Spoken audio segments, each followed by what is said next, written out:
Setelah menjalani cinta dan sumpahnya, kisahnya berlanjut di Hastinapura, di mana tanpa seorang pewaris, kedua putri terancam tidak punya anak.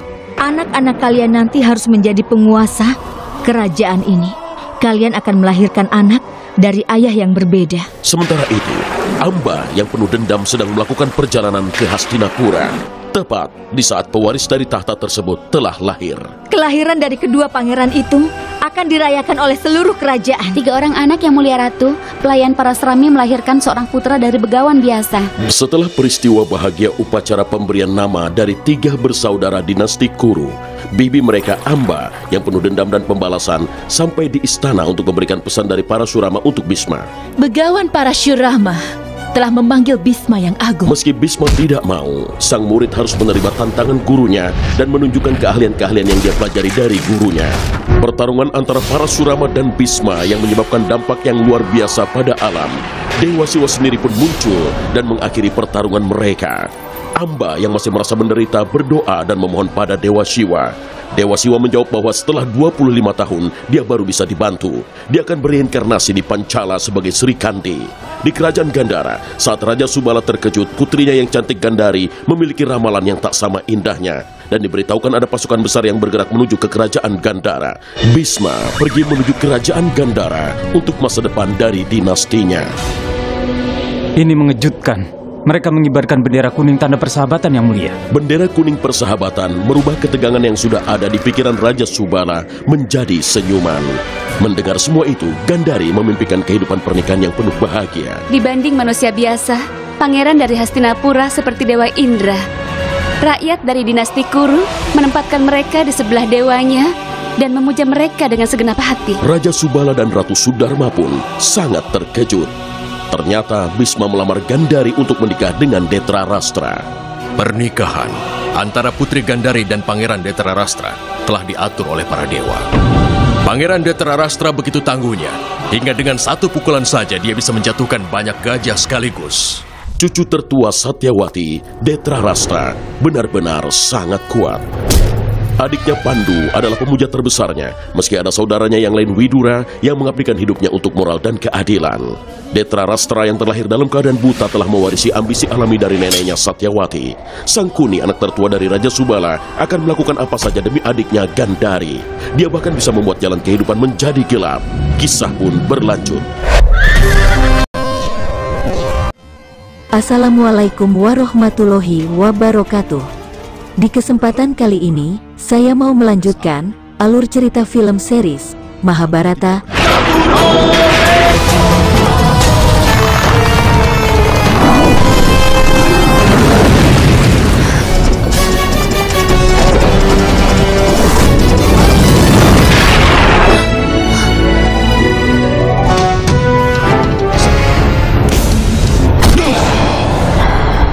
Bagaimanakah kelanjutannya? Mari kita langsung saja menuju ke alur ceritanya.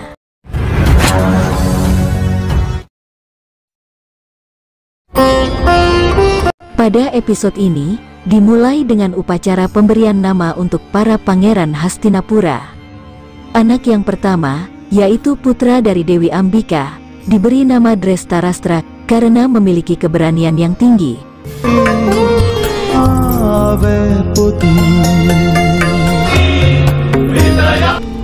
Karena menunggu. Hidup Pangeran Drestarastra. Sedangkan anak yang kedua, yaitu putra dari Dewi Ambalika, diberi nama Pandu karena memiliki aura putih yang tinggi dan juga memiliki kesabaran sejak lahir. Kerajaan. Dan karena hidup Pangeran Pandu.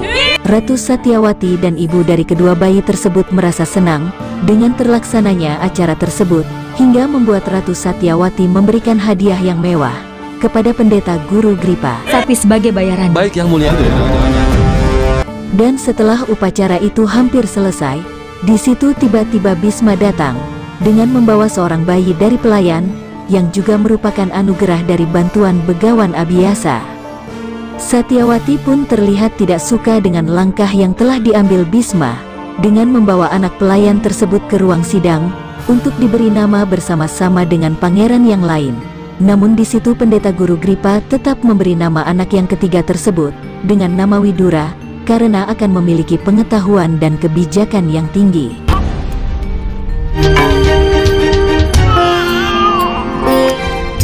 Pangeran Widura. Hidup Pangeran Widura! Di tempat lain, Dewi Amba yang sudah mengungkapkan maksud dan tujuannya kepada Begawan Parasurama, kini dia melanjutkan perjalanannya menuju ke Hastinapura. Sedangkan di Hastinapura, di situ telah diadakan acara pemberian sedekah kepada masyarakat kerajaan. Tiba-tiba di situ terlihat Dewi Amba muncul dari antara masyarakat yang hadir.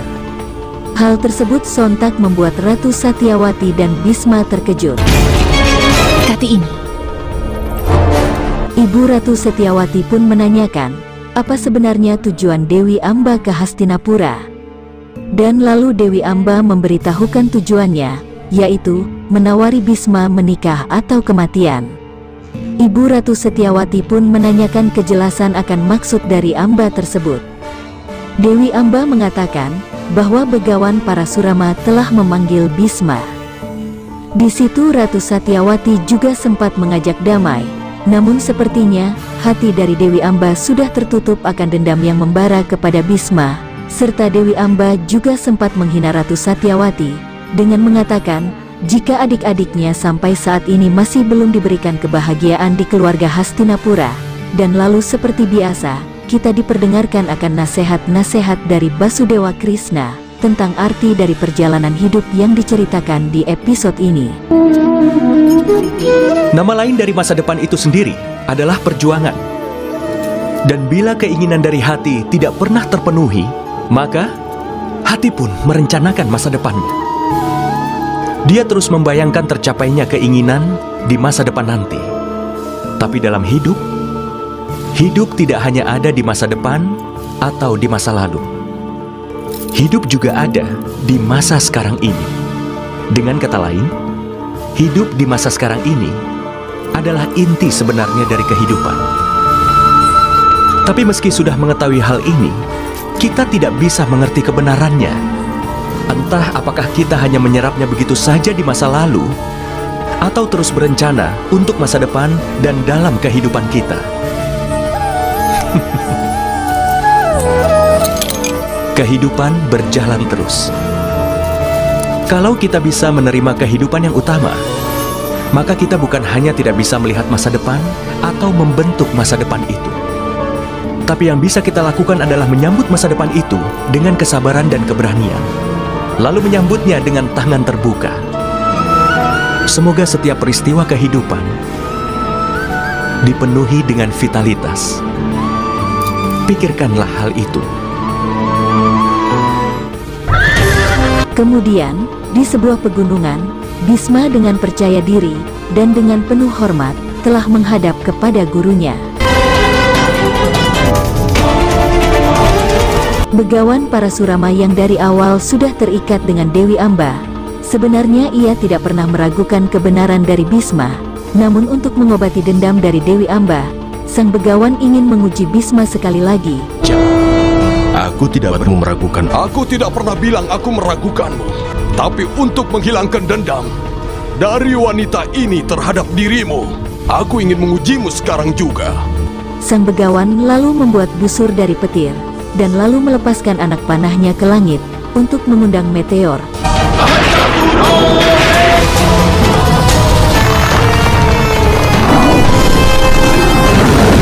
Melihat meteor tersebut, Bisma yang sudah membawa busur di tangannya, lalu ia melepaskan anak panahnya untuk menghadang meteor tersebut.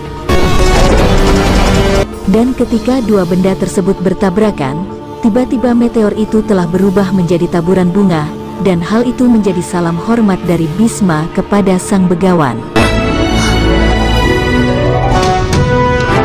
Sang Begawan lalu berlari menghampiri Bisma dan menendangnya.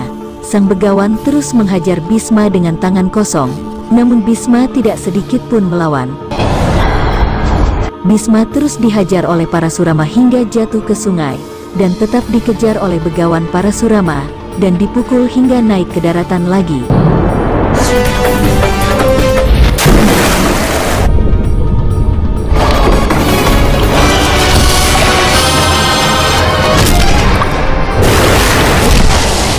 Parasurama langsung melompat dari air, untuk mengejar Bisma yang sudah terlempar di daratan terlebih dahulu.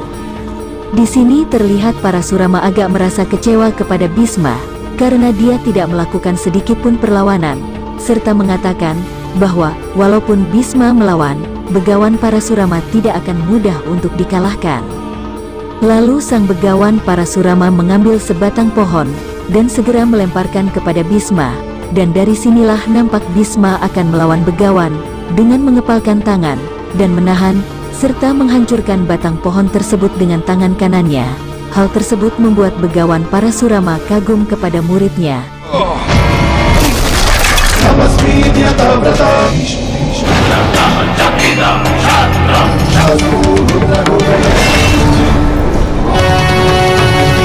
Di tengah pertempuran keduanya, tiba-tiba Dewi Gangga muncul untuk menyaksikan pertempuran anaknya melawan gurunya.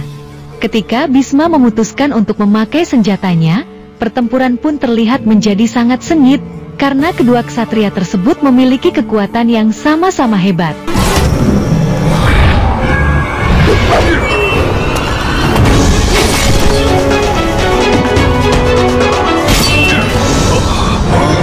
Hingga akhirnya, begawan Parasurama memanggil Kapa Angkasa, dan Bisma memanggil Brahmastra miliknya.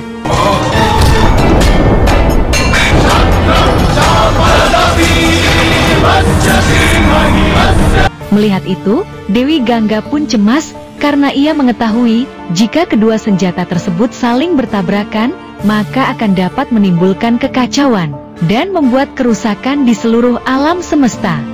Parasurama lalu melemparkan Kapa Angkasa miliknya ke arah Bisma, dan disusul dengan Bisma juga melemparkan Brahmastra miliknya ke arah Parasurama. Dewi Gangga pun lalu berdoa kepada Dewa Siwa agar Dewa Siwa bisa menghentikan dua senjata tersebut agar tidak saling bertabrakan. Dewa Siwa, tolong kami. Kapak Angkasa Parasurama dan Brahmastra milik Bisma. Jika kedua senjata itu berbenturan, maka akan tercipta bencana di seluruh semesta. Mendengar doa dari Dewi Gangga, Dewa Siwa pun mengamini permohonan dari Dewi Gangga tersebut dan menarik kedua senjata tersebut sebelum keduanya saling bertabrakan.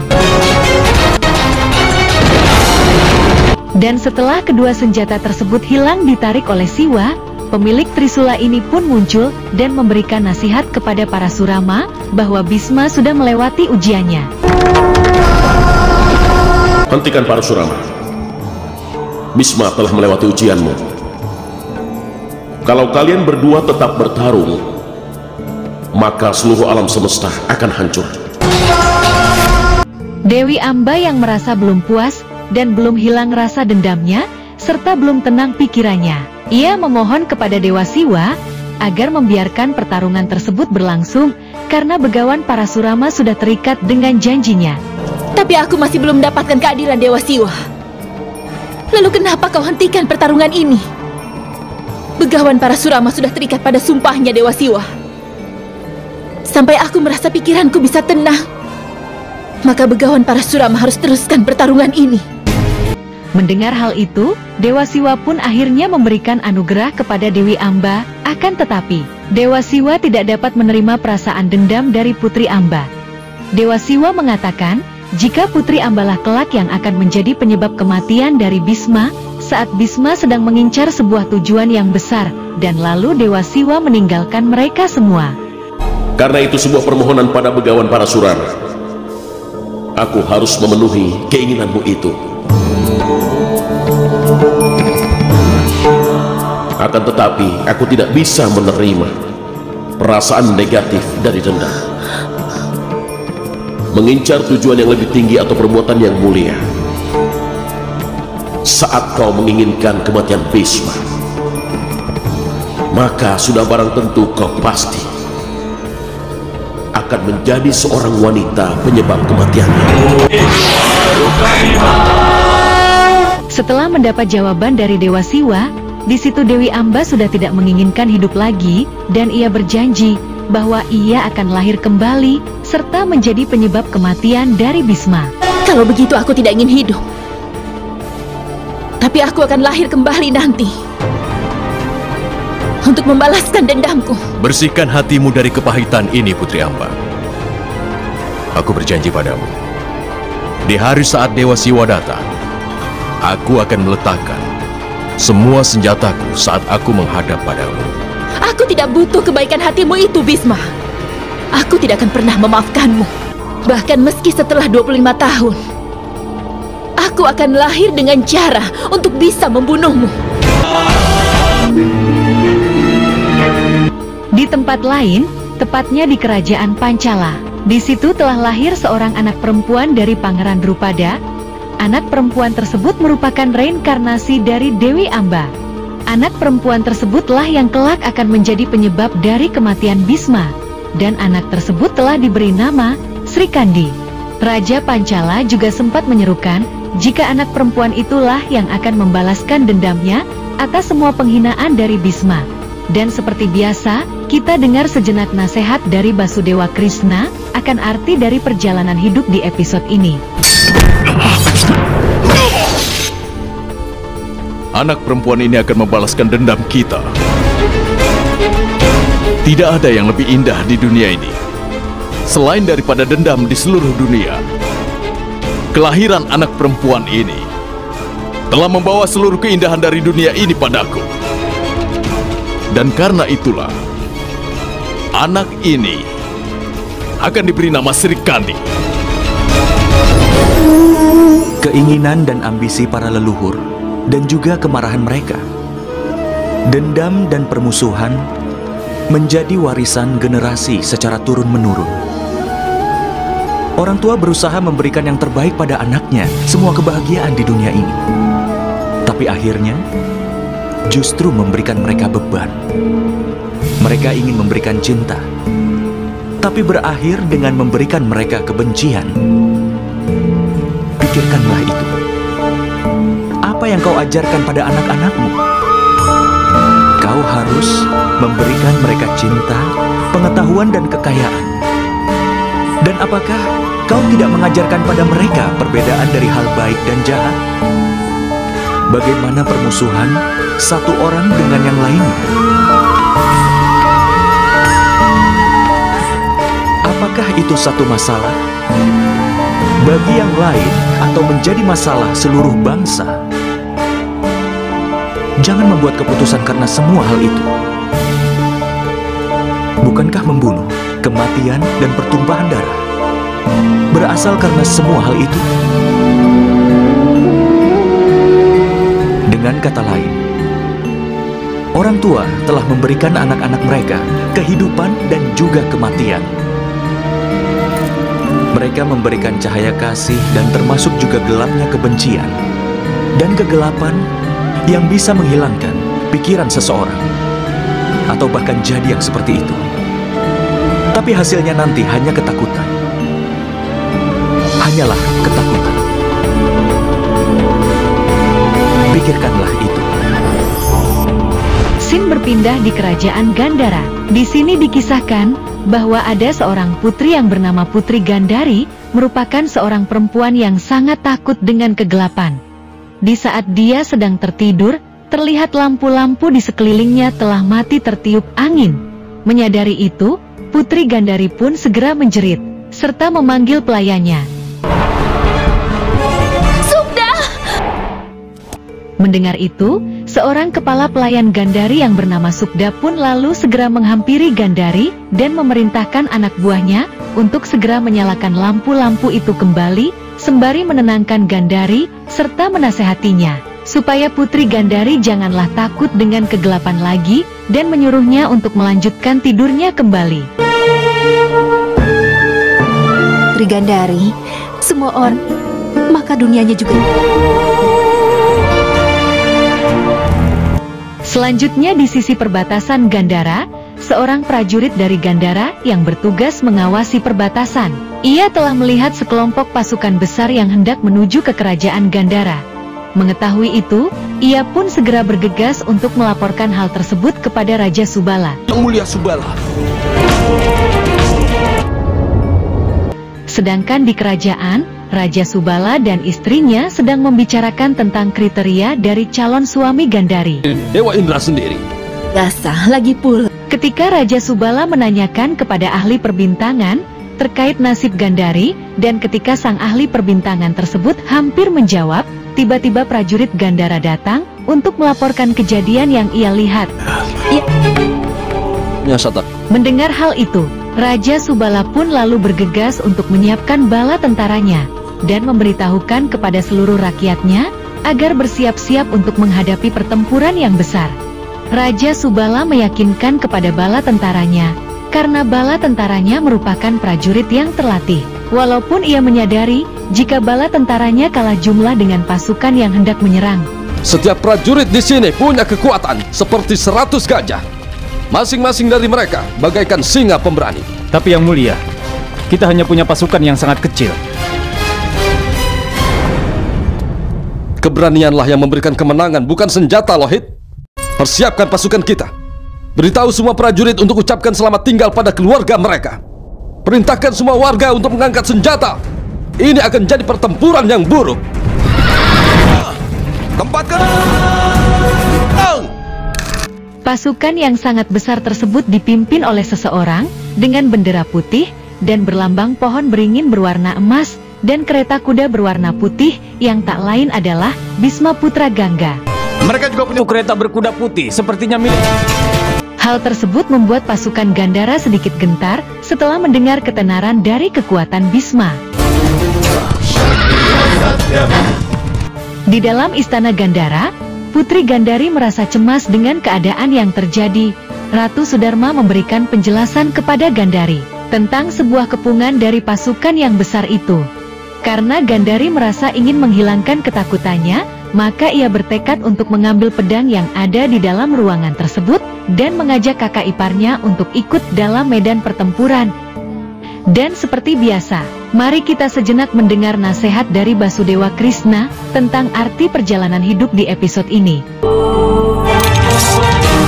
Ya Ibu, pilah ketakutan. Rasa takut selalu berasal dari dalam hati manusia itu sendiri. Terkadang, ketakutan akan kehilangan kekayaan. Terkadang ketakutan dipermalukan. Terkadang takut terpisah dari mereka yang kau sayangi. Karena itulah, ketakutan saat ini sepertinya normal untuk semua orang. Pernahkah kau pikirkan itu? Apakah keadaan atau hal-hal yang menjadi penyebab rasa takut adalah juga akar dari kedukaan? Tidak. Tidak ada hal yang seperti itu. Dan pengalaman semua orang menunjukkan bahwa memiliki rasa takut tidak menyelesaikan masalah di masa depan. Rasa takut hanyalah imajinasi dari kedukaan yang akan datang. Itu tidak ada hubungannya dengan hal apapun juga. Meski sudah mengetahui rasa takut tidak lain hanyalah sebuah imajinasi, apa sulit untuk lepas darinya dan hidup di dunia ini tanpa rasa takut? Coba kau pikirkan itu. Kembali ke cerita, di saat Raja Subala sedang bimbang akan pengibaran bendera berwarna putih yang artinya menyerah atau bendera berwarna merah yang artinya berperang. Jangan dua bendera itu. Secara mengejutkan, pasukan tersebut telah berhenti dan mengibarkan bendera kuning yang berarti tanda persahabatan. Raja Subala yang melihat kejadian tersebut, dia memerintahkan prajuritnya untuk segera membuka pintu gerbang dan mempersilakan Bisma untuk masuk. Apapun yang membuat malu Hastinap, siapapun musuh mereka.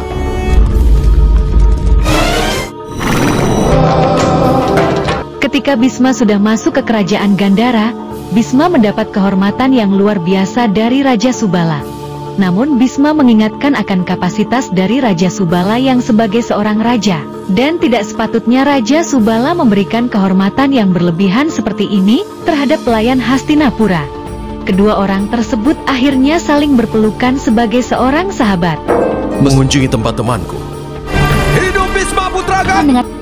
Putri Gandari yang masih menyimpan rasa curiga pun segera menuju ke ruang sidang istana. Perangnya di balik sebuah usaha. Seorang Di situ Bisma memuji penyambutan yang luar biasa dari kerajaan sekutu ini. Lalu Raja Subala menanyakan maksud dan tujuan Bisma datang dengan membawa pasukan yang sangat besar. Dan Bisma pun menjawab, jika ia datang bukanlah untuk pertempuran, melainkan untuk sebuah persatuan kerajaan, yaitu dengan mengajukan lamaran kepada Putri Gandhari. Kedua kerajaan, tapi lamaran pernikahan Arya sering membicarakan. Ratu Sudarma pun penasaran, karena Bisma sebelumnya telah bersumpah, jika ia akan melajang selama hidupnya. Lalu putra Gangga ini pun menjawab, jika lamaran tersebut bukanlah untuk dirinya, melainkan untuk Pangeran Hastinapura. Tuku. Mengetahui hal itu, Putri Gandhari pun merasa senang. Dia pun lalu berlari meninggalkan ruang sidang, setelah ia hanya mendengar dari pinggir ruang sidang. Sementara Raja Subala juga terlihat setuju, karena ia mengira jika lamaran itu ditujukan untuk Pangeran Pandu. Namun setelah mengetahui jika lamaran itu ditujukan untuk Pangeran Drestarastra, Raja Subala dan Ratu Sudarma, serta Dewan Menteri sedikit kurang setuju dengan Pangeran Drestarastra. Drestarastra.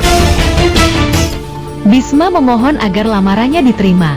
Namun Raja Subala belum memberikan jawaban secara pasti. Aku sedang bicara tentang Pangeran Drestarastra. Pikirkan ini yang mulia. 100 anak laki-laki bisa lahir, bahkan oleh seorang pemahat istri. Mereka juga bisa membangun rumah yang sangat besar, tapi tidak semua kerajaan. Jumlah dari keturunannya tidaklah penting. Sedangkan Putri Gandhari sedang merasa senang di taman, ditemani kakak iparnya, dan juga Sukda pelayannya. Di situ Gandhari menanyakan perihal calon suaminya tersebut kepada kakak iparnya.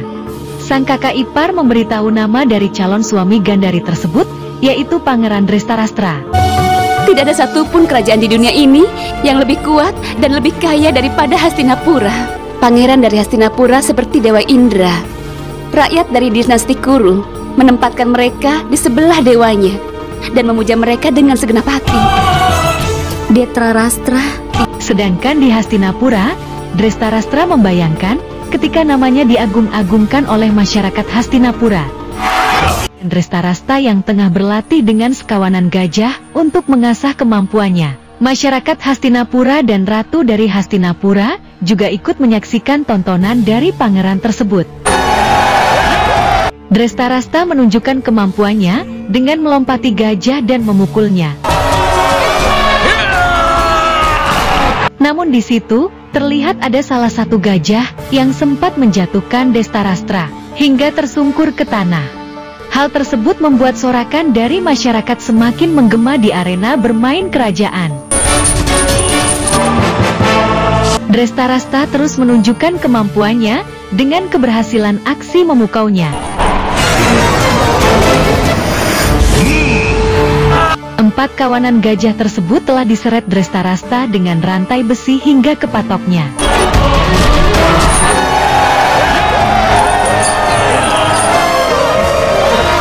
Namun sayangnya ada satu gajah yang terlepas dari ikatan rantai tersebut dan berlari untuk menyeruduk Drestarastra. Beruntungnya, Pandu segera datang dan merobohkan gajah tersebut. Namun hal tersebut malah membuat Drestarastra marah dan menganggap hal itu sebagai penghinaan karena dia adalah seorang tunanetra sejak lahir. Walaupun sebenarnya adiknya tidak mempunyai maksud yang sedemikian. Dan seperti biasa, mari kita sejenak mendengarkan nasihat dari Basudewa Krishna akan arti dari perjalanan hidup di episode ini. Di dunia ini, setiap orang punya kelemahannya sendiri dibandingkan yang lain. Misalnya, ada orang yang tidak bisa lari dengan cepat, sementara lainnya tidak bisa mengangkat beban berat. Sementara yang lain bermasalah karena sebuah penyakit, yang lainnya tidak bisa mengingat semua hal yang telah dia pelajari. Ada banyak sekali contohnya untuk itu. Apakah kau mengenal seseorang yang memiliki segalanya? Dan satu-satunya kelemahan kita itu dianggap sebagai bagian penting dari hidup kita. Itu melahirkan kesedihan dan kekecewaan dalam hati kita sendiri. Kelemahan itu entah sebuah cacat bawaan atau diwariskan takdir dengan kelemahan yang sama, di mana seseorang yang terpengaruh olehnya tidak bisa mengalahkannya. Tapi ada juga beberapa orang di mana dengan kebenaran dan kerja keras bisa mengalahkan kelemahan mereka. Apa yang membedakan orang seperti itu dan yang lain? Apa kau pernah memikirkannya? Ada jawaban yang sederhana untuk itu.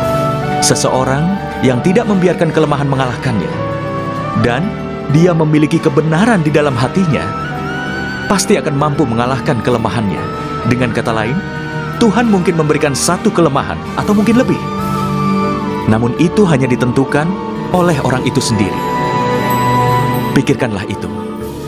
Setelah selesai latihan dengan para gajah tadi, Drestarasta melakukan relaksasi di dalam istana dengan dipijit dan diobati oleh para pelayan dan tabib. Tak berselang lama, Pandu pun datang dan lalu disusul oleh Widura yang membicarakan terkait kriteria seorang raja. Kata itu bukan ditujukan untuk seorang raja. Tadi putuskan. Drestarasta menganggap menjadi kakak tertua sudah cukup untuk menjadi raja. Namun Widura mengatakan bahwa kemampuanlah yang akan membawa seseorang menjadi raja. Drestarasta kembali menunjukkan emosinya ketika berbicara hal sedemikian. Mendengar kemarahan kakak tertuanya, Widura pun akhirnya pamit kepada para saudaranya untuk meninggalkan ruangan tersebut. Dan buah yang dipetik. Di ruang latihan lain, Drestarasta kembali menunjukkan kemampuannya dengan melontarkan pisau ke arah yang tepat sasaran, dan di dalam ruangan tersebut hanya ada dirinya dan Pandu adiknya. Drestarasta mengatakan jika Widura iri dengan mereka berdua, karena Widura hanyalah putra pelayan dan bukan putra dari Raja Wicitrawirya. Mendengar itu, Pandu pun menenangkan kakaknya tersebut, sembari mengatakan bahwa Widura juga merupakan saudara mereka, yang dimana sesungguhnya, jika mereka bertiga terlahir dari ayah yang sama, dan hal itu juga telah disetujui oleh paman mereka, dan juga ibu ratu. Namun, di situ Drestarasta tetap menyimpan rasa dengki terhadap Widura, dan terus membayangkan, jika dirinya lah yang berhak menjadi raja di Hastinapura, karena ia merupakan saudara tertua. Aku adalah yang tertua dari dinasti ini. Aku punya kekuatan luar biasa. Aku bisa melontarkan senjata hanya dengan suara. Dan cinta. Dewa Siwa akan melahirkan 100...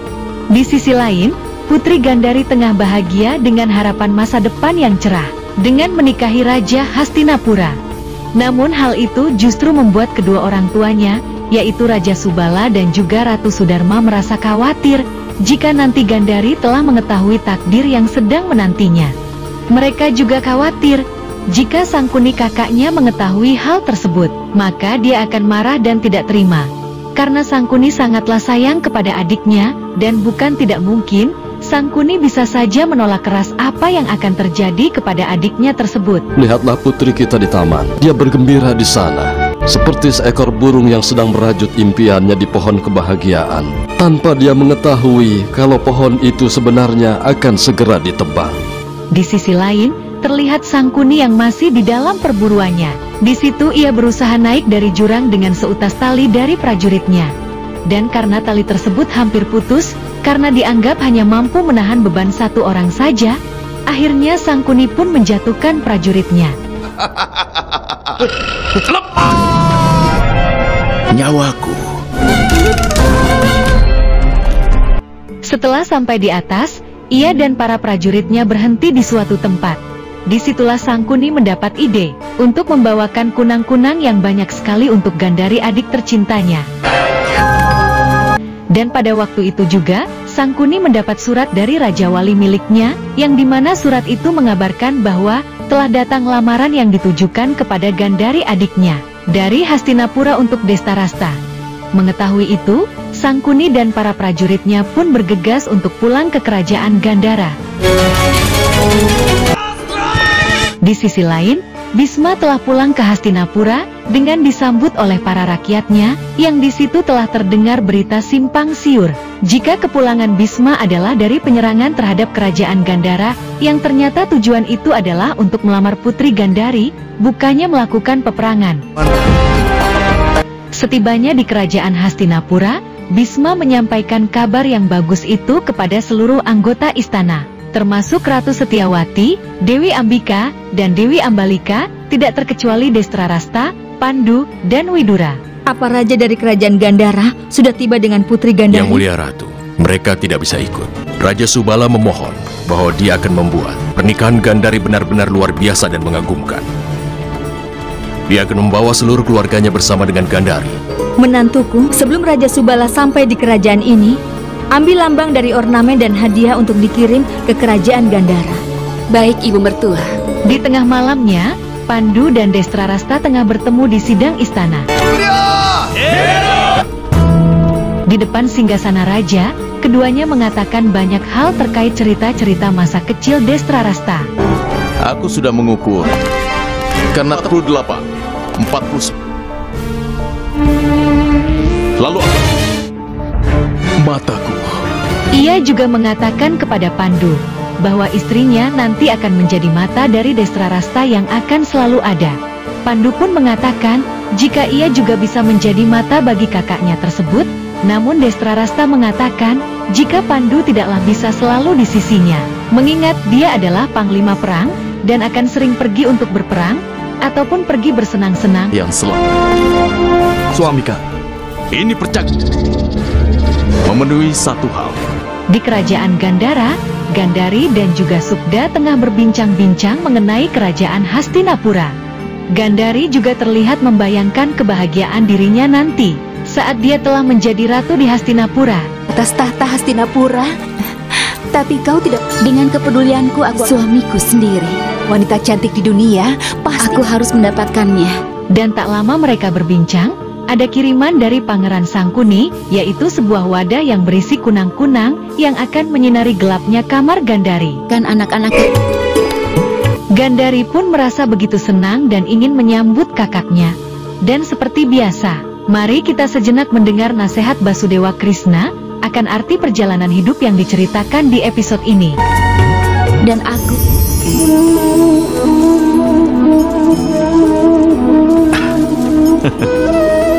landasan dari semua hubungan manusia adalah harapan. Seorang suami yang bisa mengisi kehidupan dengan keceriaan dan kemakmuran. Seorang istri yang selalu setia dan berdedikasi. Dan kemudian ada anak yang harus selalu patuh dan juga menurut.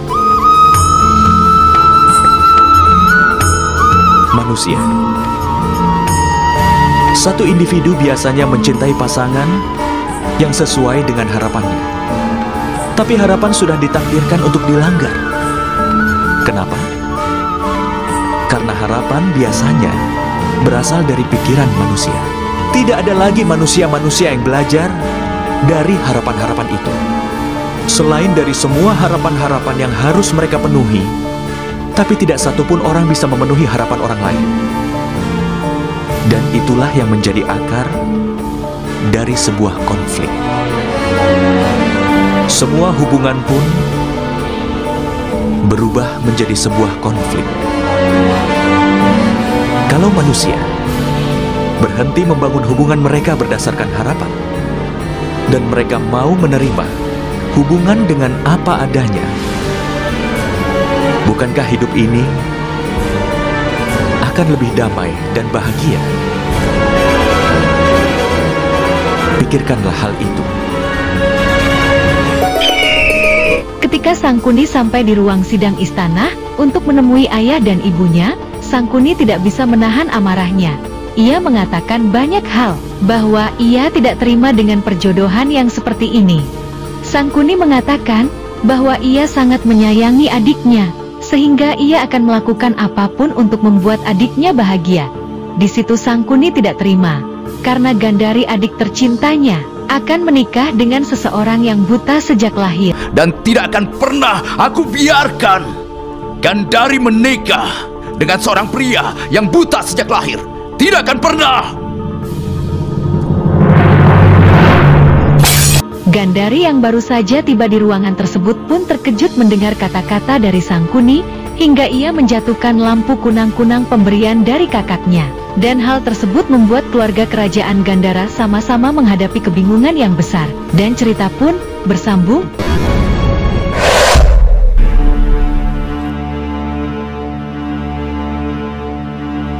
Sekian dulu ya kawan, alur cerita film dari saya.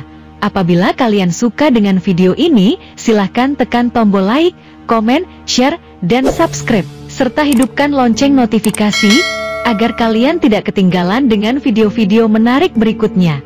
Dan apabila kalian ada request film yang ingin dibuat alur ceritanya, silahkan tulis di kolom komentar. Wassalamualaikum warahmatullahi wabarakatuh. Sukra.